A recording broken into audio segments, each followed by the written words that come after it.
Welcome to Our Favorite Trip. This is the Egypt Trip Journal Part 3. In the last two episodes, I took you through the planning and arrival in Egypt. We went out to Alexandria. We checked out Memphis and Saqqara and the Great Pyramids of Giza. And on this episode, we're going to be flying to Luxor and boarding our Nile River cruise to Aswan. The fourth day of our trip, we met Hassam in the lobby of our hotel at about 5 a.m. and we were taken to the airport to catch our flight to Luxor. Since it was so early and the buffet wasn't open yet, the hotel, the Mina House, had packed us each a breakfast to go. There were some sweets in there, a boiled egg, meat, cheeses, I think some yogurt and milk and water, bottled water. And our driver, Walid, had also brought us some sweet breadsticks that he said was a typical Egyptian treat or breakfast of some sort. So we had these things to eat, and we were going to be driven across town all the way back through Cairo to the international airport to catch our flight. At the airport, we were met by an airport guide. That's all they do, I guess, is guide people through the airport. And he got us checked in, got Joe and Katie's bags checked. Mark and I had carry-ons, although I think we checked them anyway since we had to wait for Joe and Katie's. And we got through many levels of security till we got to our gate. And then once we were thinking, once we're settled at our gate, we'll go use the restroom. No, the bathrooms were outside of security. So we had to go through security again to use the bathroom, then back through security to wait at our gate. And we were left there. Now we were waiting for our flight to Luxor and watching people around us. There was some confusion and the gate got moved. All of a sudden people started moving and we had to ask people who spoke English what was going on. The flight had been delayed about an hour, but fortunately we got on our flight and made it to Luxor. It was a very quick 1-hour flight. And Luxor is about 300 miles south of Cairo. At the airport, once again, we were met with a sign with our name on it and taken to a van, which had a van driver who took us to our cruise boat. There was another man there in Luxor who worked for the tour company who was coordinating everything for us. The boat we were going on was the Sonesta St. George, and it's a typical river cruise size boat, probably about 100 or so passengers. It's a little bit older of a boat, but a nice room with a queen bed, air conditioning, a TV, Wi-Fi, and one of those French balconies in that it's not a true balcony, but you can open up the windows wide and there's a little railing and it's like you're on a balcony. We were given a lunch buffet. The food was included with the cruise, but none of the drinks except water. And the only expensive items would have been the hard alcohol, and I had learned to kind of avoid that. I was sticking with the Stella beers, which were fine for me. We met our new guide. So the man who met us at the airport, can't think of his name.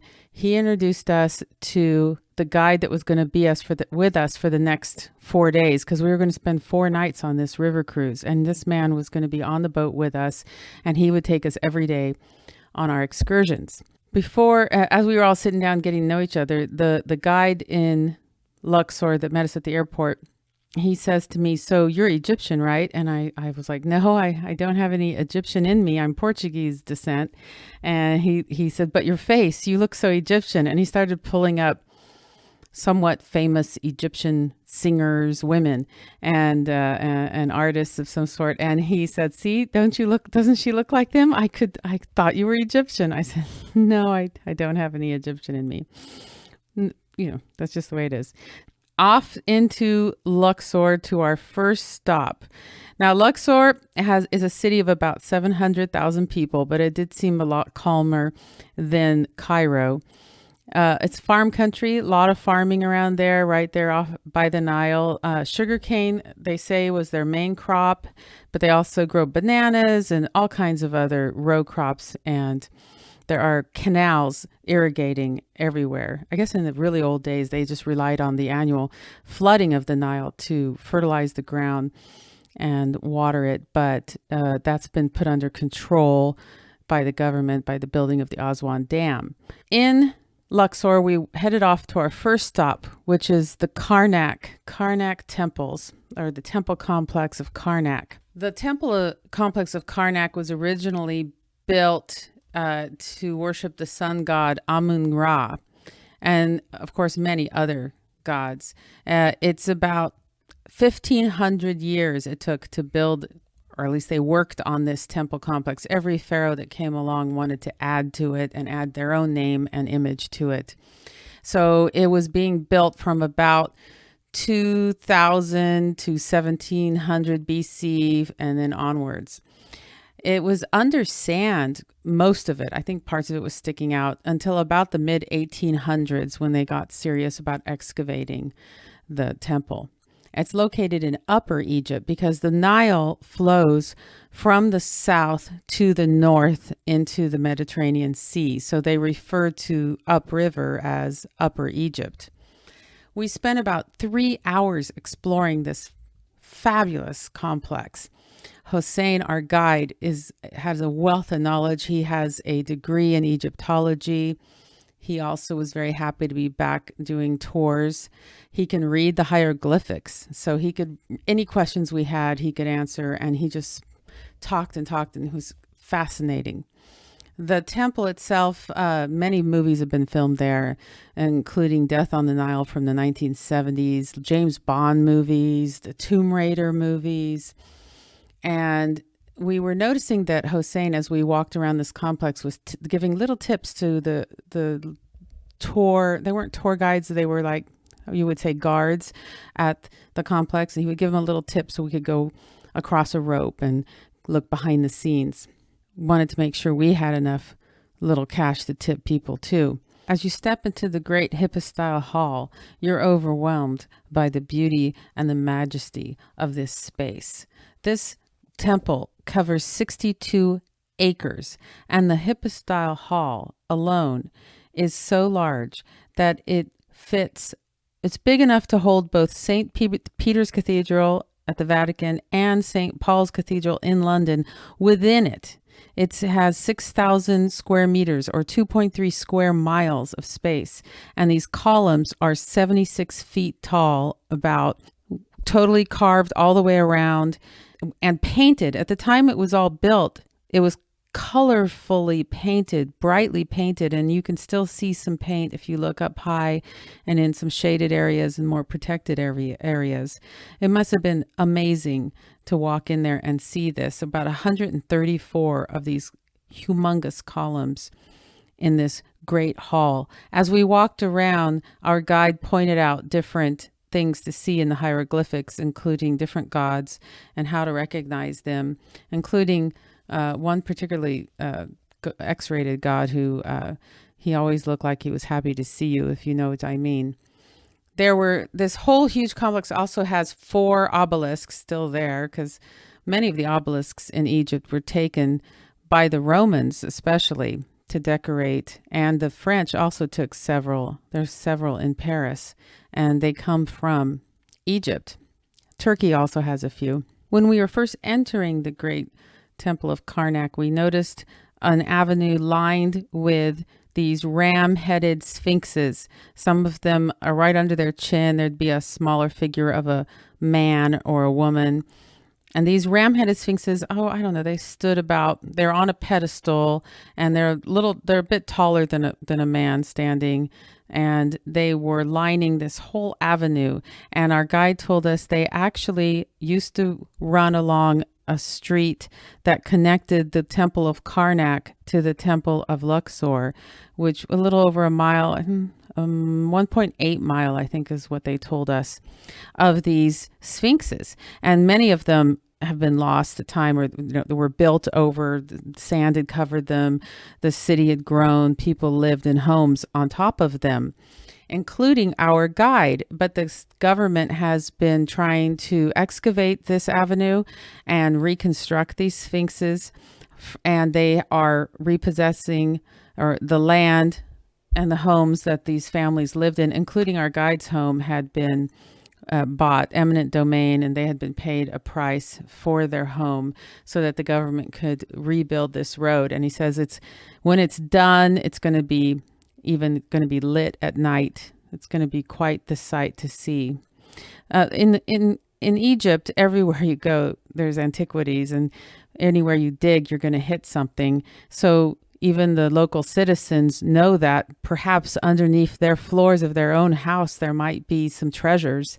So they dig secretly because it's illegal to find antiquities, old things, and sell them. You're supposed to give them over to the government to be placed in a museum or studied. However, that doesn't stop people from trying to do it. And it's in the news all the time about some person or family being caught digging into the floor of their home so they could find things to sell. We left Karnak around the time the sun was starting to set, and most of the people had left it, and it was really cool to walk back through this temple while it was quiet and cool as the sun was setting. We got in the van and they drove us over to the Temple of Luxor. It's a smaller temple, but really no less beautiful. It's in the heart of the city of Luxor. It was built around 1400 BC, and they have lit it up with lighting very dramatically.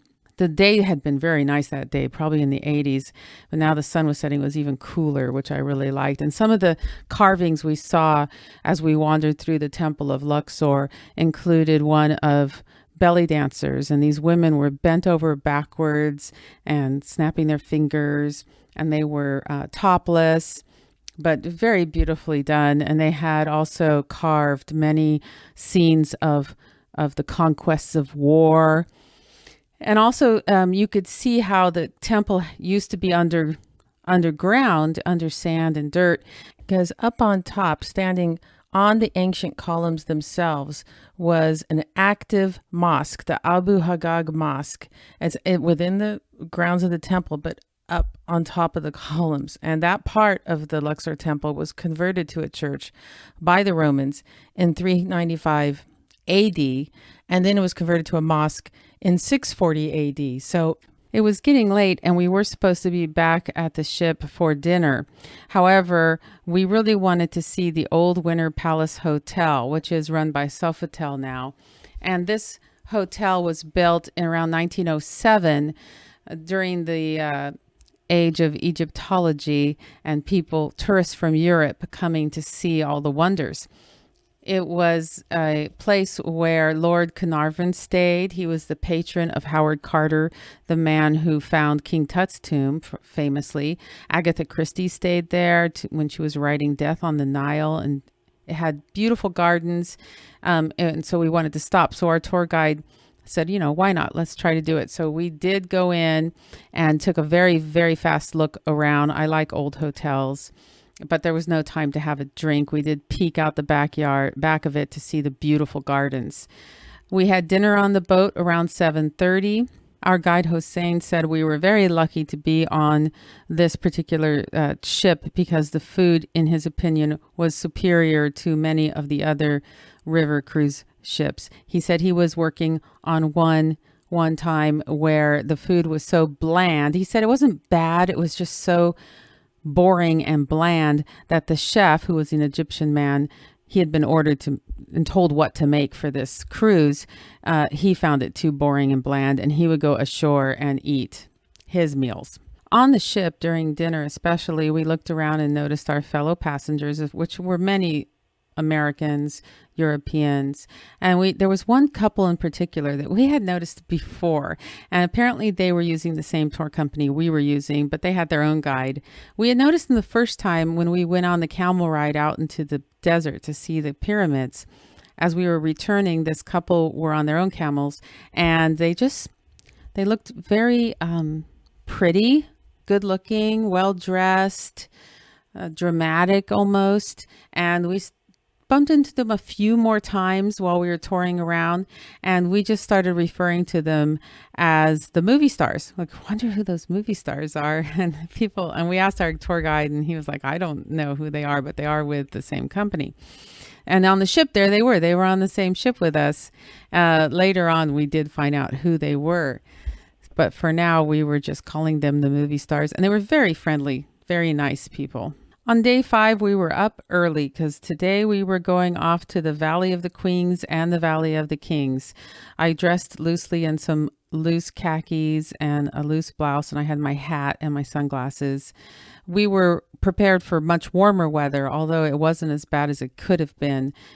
When we moved south from Cairo, it did get noticeably warmer, but still only in the 80s or so. And we were driving out to the valley. I think we left around 6 a.m. and we stopped at an ATM so Mark could get a little more cash, and it was just on the side of the road. There was a donkey hanging out there. And then we headed off, and we did see some hot air balloons in the air. It's popular to do hot air balloons in that area, and I bet it would be beautiful. We were headed for the Valley of the Queens, like I said, and you buy a ticket and you get admission to 3 or 4 different tombs. We went right into the tomb of Nefertari. The Nefertari was the favorite of Ramses II's queens or wives. He had several, of course. She was definitely the favorite. It's not a huge tomb, but it really was the most vibrant colors, most beautiful carvings / paintings on the walls inside this tomb. It was like it had just been done, and it's over 3,000 years old. The tombs are not scary to enter. You walk into them downhill a little bit. You are going underground, so you have to be a judge for yourself as far as your level of claustrophobia. We didn't find it to be a problem, and some of us have problems with claustrophobia. So they would carve them into the ground, and then they would cover the rock with plaster and then paint into the plaster all these beautiful, beautiful paintings depicting the life of the queen, depicting her relatives, her family, her friends, things she did, things she was hoping to do, her interacting with all the different gods, making offers to them. And it was so vibrant and so pretty that one of the people in our party actually questioned, I think it was Joe, asked somebody, haven't these been retouched? Have they been repainted? Maybe. And we were told, no, not at all. And we asked a few different people, and they said, no, that's what they looked like when it was opened. They have been cleaned maybe, but not touched up. When we were done at the Valley of the Queens, we headed over to the Valley of the Kings. Now, we know why they started burying their pharaohs in these tombs. When they discovered, they figured out, at least this is what Egyptologists believe today, that the pyramid type tombs were just too much of a, hey, here I am, come rob me type of tomb. Because when they buried even the lesser people with less money would be buried with possessions, items, things they like to do in their lifetimes, so that when they were reincarnated, when they got to the other side, they had some of their stuff with them. So these kings were buried with lots of stuff. And of course it was, solid gold and gems and just beautiful, beautiful things, as you've seen probably from the King Tut exhibits that have traveled to the United States. However, it was not ever, they tell us, that secure to have these tombs because so many people were involved in building them. And it's kind of a myth that the workers and people who worked for the pharaohs actually were buried with them. That's not true. But they had all these people who knew where the tombs were and knew what was buried in there. Technically, the priests were the ones who took care of the tombs and made sure they weren't robbed. But we know that many of them were robbed, and many of them were robbed not that long after the burial of the pharaoh. Hossein was high-fiving people he hadn't seen in a long time because, like I said, he hadn't had work for at least 4 years because of the downturn in tourism in Egypt. We took kind of a elephant train, like, a tram. You buy your tickets at the Valley of the King, and then you get on the tram, and it takes you down into the area where the tombs are, and you get to enter certain tombs. King Tut's tomb is one of the only ones they actually mark your ticket because you're not supposed to go back in it. And the tomb of King Tut was found intact only because it was buried probably under an existing tomb that had been already robbed, and they somehow missed it. The tomb was discovered in 1922 by Howard Carter, and he was funded by Lord Carnarvon, who has the house in England that was used most recently in the English TV series Downton Abbey. If you go to England, it's called Highclere House, and you can visit it. And there are actually are some Egyptian artifacts in the home from the time of Lord Carnarvon. There's a current Lord Carnarvon, by the way, and they still live there. Back to King Tut, though, they did find over 5,000 artifacts in this tomb. All of them are at the museum in Cairo, the Egyptian museum in Cairo, and most of them, if not all of them, are going to be moved over to the Gem or Great Egyptian Museum when it is completed. Many of them have already been moved. King Tut tomb is not the largest tomb in there, and not even the most elaborate. He was young when he died, and they say they had to hurriedly build this tomb. It was probably being built for another pharaoh, and they needed to complete it and get him buried in there, which they did. His sarcophagus and actual body, his mummy, is in the tomb. They decided to leave it there where it was buried. And you can see it. They have it opened with, I think, glass over it, and you can actually see his body in the tomb. We visited a few other tombs, and you could see a lot of excavation going on in this valley. Of course, everyone's hoping to be the next person to find a King Tut level of tomb that had not been touched. We went into the tomb of Siptah. We went into the tomb of Memniptah. And it had a long series of steps, almost ramp-like, but they have handrails, and they have steps almost like they'll put pieces of board going across the ground so that you can have safe footing. And none of them are too crowded. We didn't ever feel too claustrophobic. The tomb of King Ramses IV we also went into, and it was very interesting because there you can actually see, especially in the entranceway, Christian graffiti dating back to the 3rd or 4th century AD, early versions of our Christian cross. It was starting to get hot now, and we'd been climbing in and out of tombs now for a few hours. So we were headed back to the van, and we bought some sodas from a vendor. They felt nice and cold and good. We drove out to the temple of Hatshepsut. Hatshepsut was one of the first that we know of female rulers. She was actually a very successful ruler and popular ruler of Egypt back in 1473 to 1458 BC. Her temple complex is fantastic. This is not where she's buried. It is a temple. It was carved out of this mountainside. It's a beigey color, kind of the same color as the mountainside. From a distance, it appears extremely modern, like it could be in any city, anywhere in the world. As we were walking, we decided not to take the tram to it. We walked up to it. It was very dramatic. It had all these ramps going up to the different levels. A young Egyptian woman was walking along with us and listening to our tour guide speak, and she spoke English very well and asked if she could join us. She was a university student, and she wanted to also listen to Hussein's explanations. She was wearing a traditional Egyptian outfit, but a little more form-fitting, long gown with her headscarf tightly around her head, but her face completely exposed, and she had a lot of makeup on. She was actually quite an attractive woman.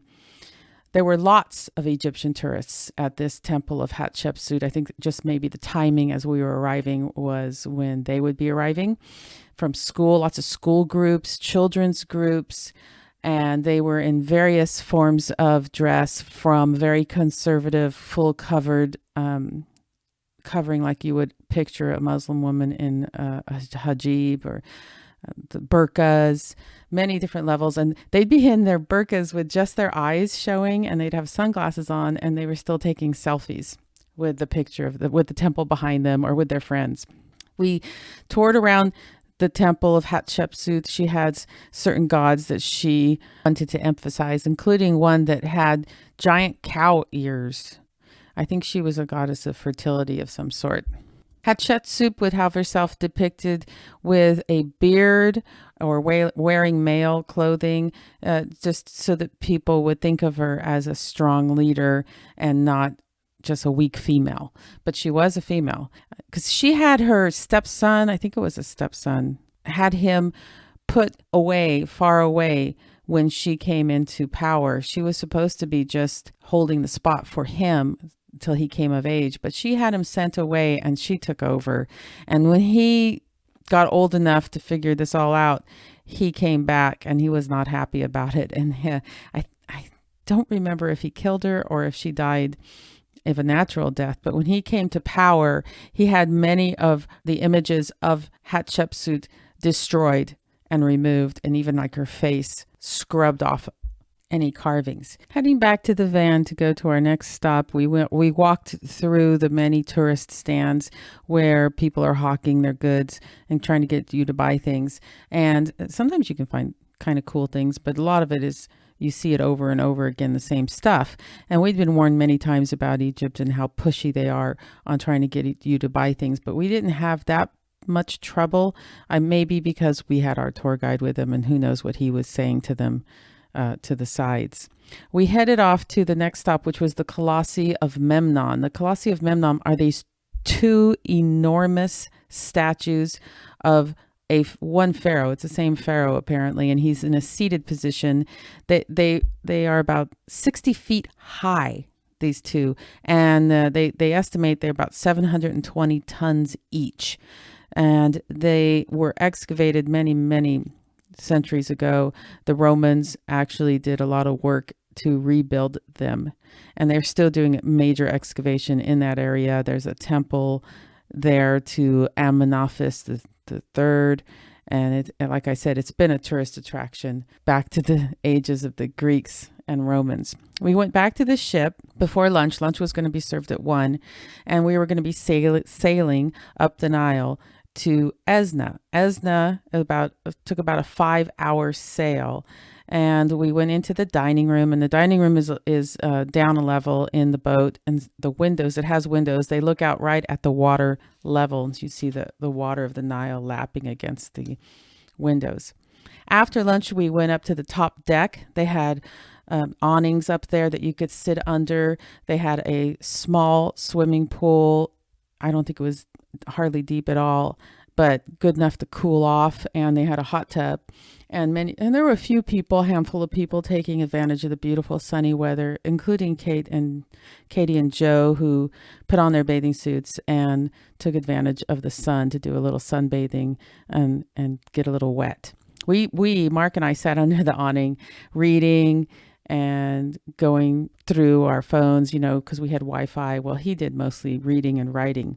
So we had a nice, beautiful weather. It was breezy, mid to high 80s, and we could see the shore on either side of us, this beautiful greenery. We chatted with some fellow travelers. Everyone was very friendly. This was very much farm country. We could see banana plantations, row crops, cattle, sheep, and you could see right beyond the greenery, you could see this rugged, barren desert landscape. And actually, because we had Wi-Fi, I could pull up on my phone our map showing where we were, and you could do a satellite image, and you could just see the ribbon of green along either side of the Nile, and then the desert beyond that. It was really dramatic, very beautiful.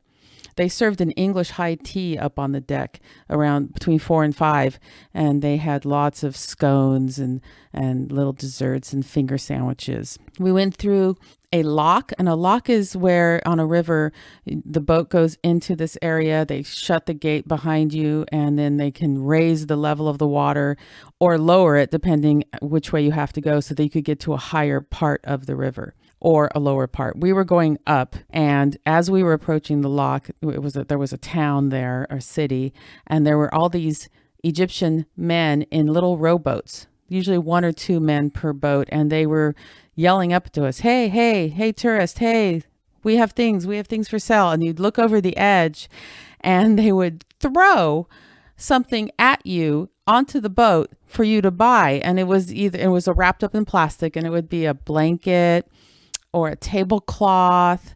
I think they had towels, and they had either cartoon characters on them or more traditional patterns and shapes, and they would throw it up at you, and then they would want you to put some money in a little baggie and throw it back down to them on a rope. So we didn't want any, but you'd look out of curiosity, and pretty soon these towels and blankets were raining on you from these men down in the water. And one of the ladies standing next to me, she expertly threw the blanket right back to them into their boat. It landed perfectly. They didn't even mind if it fell in the water. They just fished it out again. I guess they had them sealed up pretty good. But as we were approaching this lock, we thought, this is getting dangerous, because the lock itself was only a little bit wider than our boat. I think we found out later that the boat's about 15 meters wide and the lock was 17 meters. And these guys were going to get sucked into the lock, and they were being yelled at to get out, get out, get out. And most of them got out of the way. But one man, because when they got next to our tour boat, they would throw a rope and hook onto us somehow. And this one guy was in the front, and he did not unhook because he was making a deal with somebody and he didn't want to stop. So he had to go through the lock with us. And who knows what these men were yelling at them from the shore. One of them looked like a police officer, but they were not happy that this little tiny rowboat was in this lock with this tour river cruise boat. The dinner that night was around 8:00. Before that, they had a welcome reception in the lounge. They had a lounge where you could go dancing, and there was a bar there. And they had a welcome reception where they introduced all the officers on the ship. And then we had dinner at 8, and it was a traditional sit-down dinner, and you ordered and they brought it to you. On the 6th day of our trip in Egypt, we were woken around 5 a.m. by two things. My husband mainly by the morning call to prayers, which we heard all the time, but this one in particular was loud. And also my phone rang, and I had a phone call from home from my son William, just checking in on us, which was kind of fun. I mean, we're old enough to be amazed by technology that you can just pick up a phone and call somebody halfway around the world didn't even cost that much. It didn't cost anything extra because of our plan, because we were on Wi-Fi. So it wasn't even costing, it was just being called over the Wi-Fi signal. We had the boat spent the night in Esna, but we didn't go ashore at all. And it was taking off again early. And we got up and looked out the window, and you could see the sun rising. Actually, I think I went back to sleep, and Mark got up, and he was taking beautiful pictures of the sunrise over the Nile. We were cruising towards Edfu. And as we were cruising through this Nile River Valley, Mark was thinking about the fact that this area had been settled over 15,000 years ago when the north and the south of Egypt were first unified. It was around 3200 BC. And at that time, they had an organized society. They waged wars. They had politics. They had conquests, towns, cities, an economy. And you think, what was there before that? We had been doing our laundry on this ship because we were traveling only with carry-ons, and how we planned to do that was we only packed enough clothes for 1 week, and then we would do laundry. So that worked out really well because the prices on the boat were very reasonable, and we would give it to them in the morning, and by dinner time they were folded, ironed, and ready for us on our bed. We were supposed to meet our tour guide, Hossein, down in the lobby around 9:20 in the morning. We got down there a little bit early with Katie and Joe, and lots of other people were waiting for their tour guides. And while we were waiting and making small talk with the other travelers, we finally were able to meet the movie star couple that I told you about. Actually, Joe was the one who was chatting with them, and he asked, quite innocently, "So what do you guys do? Where are you from?" And they were from Los Angeles, and their names were Darren and Shanola. And Darren, he worked in the movie and television industry in the technical areas of it. And he said his wife, Shanola, was an actress, and she actually starred in a TV show called Shameless, which is on the Showtime network. And after I got home from the trip, I found it on my Netflix, and I actually have been kind of watching it ever since. And I mean, there was like 8 or 9 seasons of this show, and she is one of the stars of it, and she's very good in it. It also stars, it really stars William H. Macy as the main star, but she is a big part of the show. And they were extremely nice and friendly on this cruise. In fact, she was the one who threw the blanket back to the man in the rowboat and landed it so perfectly. The city of Edfu has around 60,000 people. And of course, their very main tourist attraction is the Temple of Edfu. And they have a whole system that when you dock there, all these horse and carriages line up to take the tourists over to the temple. And this was included in our tour, so we might as well do it, right? The temple was built during the age of Alexander the Great, the Greco-Roman period of Egypt, around 332 BC. After Alexander the Great passed away, one of his generals, Ptolemy, he took over, and his dynasty lasted all the way until the age of Cleopatra. I'm sure you've heard of her. The Temple of Edfu was built to worship the Horus, the falcon god, and the carvings are a relief style, more raised. The whole temple complex had been covered in sand for thousands of years, at least 35 feet deep of sand, until about the mid-1800s when the French archaeologists decided to start excavating it. The tops were sticking out, so they knew it was there. Of course, all that sand helped to protect the temple.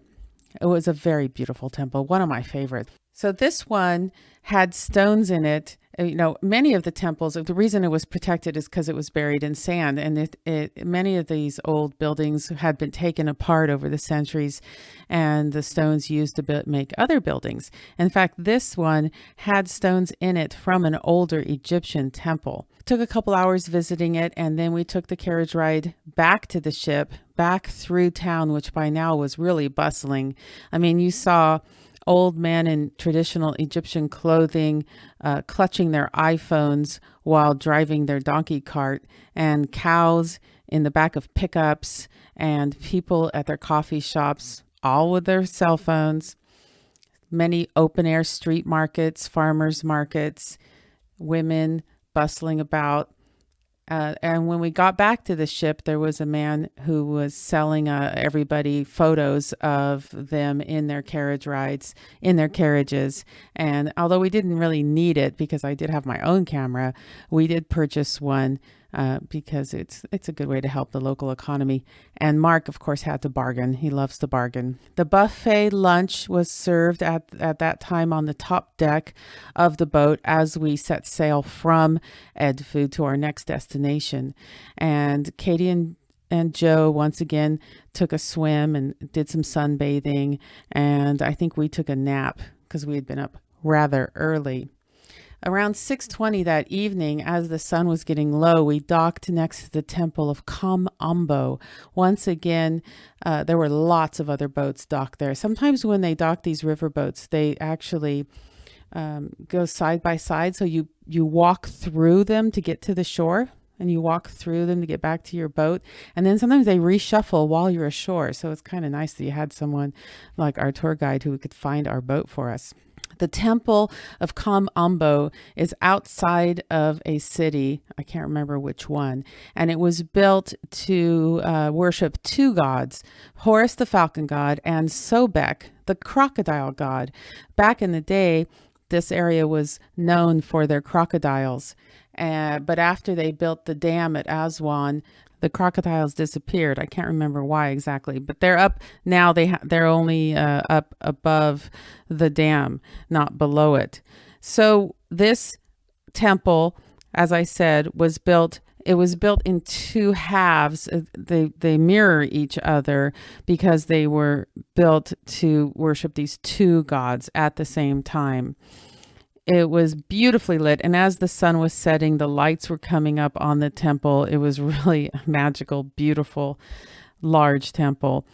It was 180 to 47 BC was when it was built. And our guide was taking us around and pointing out interesting features that you may not see at others. Like there was actually a relief of Ptolemy himself smiling, and you didn't really see a lot of facial expression in these carvings. And you had a whole section of surgical instruments being depicted, and there was a depiction of a woman giving birth in a squatting position. Next to the temple was the crocodile museum. You weren't allowed to take photos inside, but basically they took all these mummified crocodiles of tons of different sizes, and also eggs and baby crocodiles all the way to gigantic ones. And they had found all these mummies inside the temple of Kam Ambu. We got back on the boat for dinner, and they were having an Egyptian buffet. They encouraged people to dress up in traditional Egyptian clothing, although we had missed the memo for that and did not dress up. But Katie decided, well, maybe I'll run back to my room. She had purchased, before we left America, she had purchased on Amazon a hijab. And a hijab, it covers it's for women. It covers the hair, neck, and part of your chest, but not your face. Your face sticks out from it. And she had purchased one just in case we're going to visit any religious sites or areas where you might have to cover up. And so but she never had to use it, because really you could just put on a scarf, and somehow we just never had to do that. So, but she went and got it and put it on, but we all laughed pretty hard because she's a blonde, blue-eyed, very fair woman, and she's wearing this black head covering. I mean, all I could think of were the, old ladies in the Azores who had lost their husbands and were wearing black the rest of their lives. It was kind of that look. So she just wore it for a few minutes before she took it off. But we had a good laugh. Most of the people who had dressed up were wearing more colorful scarves and traditional Egyptian. The men were wearing traditional Egyptian those gowns that go down to the ground. And then after dinner, there was a party in the lounge with dancing and demonstrations of dancing. And it was a lot of fun. I'm going to stop right there for this podcast on our trip to Egypt. Next time, hopefully we'll get to Aswan, Abu Simbel, and back to Cairo and wrap up our trip. Don't forget to listen and subscribe and follow me on Instagram and Facebook at Our Favorite Trip. You can also send me questions and comments to ourfavoritetrip@gmail.com. And don't forget to rate me 5 stars, please. See you next time on Our Favorite Trip.